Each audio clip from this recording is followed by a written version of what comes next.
Pour la dernière journée de ces finales d'attelage 2017, la maniabilité était un véritable juge de paix. Des fautes, du temps dépassé, des petites erreurs qui ont chamboulé le classement de chaque catégorie encore en compétition. Les difficultés, c'est les difficultés qu'ils vont trouver plus tard dans les vraies compétitions. Un petit peu moins difficile aujourd'hui avec des distances plus grandes entre chaque porte. Les combinaisons, c'est-à-dire le zigzag, vous avez pu voir 4 ABCD. En compétition nationale, ils vont être à 10 mètres, là on est à 12 mètres. Bon, mais les jeunes chevaux, il faut qu'ils apprennent aussi les choses.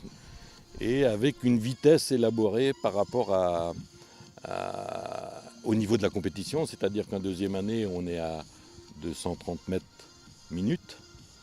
Et quand on est en troisième année, on est à 240 mètres minutes. On va beaucoup plus vite quand même. Et avec seulement 10 cm de marge d'erreur de chaque côté de la voiture, il faut être précis.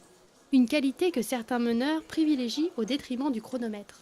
J'ai préféré continuer à privilégier le calme de la jument et l'environnement. Elle est un peu sur l'œil sur tout ce qui est pas de la maison et pas habituel. Donc là, il y avait des palmiers, il y avait des fleurs, il y avait les pancartes et sa chef. Je ne savais pas quelle réaction elle aurait, mais elle était dans le trail. J'aurais pu demander d'aller un peu plus vite. Bon, 5 secondes, c'est pas grand-chose, hein. Mais bon, j'ai géré comme ça pour pouvoir garder le titre d'élite. Bon, ce qui est gagné, donc c'est bien, quoi. Une prime élite donc pour Colchic-Després, mais une place en moins au classement. La Ponette termine deuxième, derrière Merlin Van Zavelbo. Le jeune Fjord, sous les guides de Pierrick Joyot, réalise l'un des rares sans faute et remonte à la 3e place au classement pour finir champion des deuxièmes années. 4 primes élites pour ces poneys. Chez les chevaux de sang deuxième année, c'est Showman du Peuple qui conserve sa pole position avec un sans faute à la maniabilité. On retrouve Benjamin Canel et Don Diego victorieux dans la catégorie chevaux de trait 3e année. Malgré du temps dépassé, l'étalon comtois conserve sa place après la maniabilité. Enfin, chez les chevaux de sang 3e année, on retrouve le même podium que l'année précédente. Babylone de Féline, menée cette fois-ci par sa propriétaire Claire Lefort, termine 3e. Avec 2 fautes sur le parcours, elle laisse filer la prime élite. Brume de Chablis, menée par Clément Deschamps, termine 2e avec un léger temps de dépassement.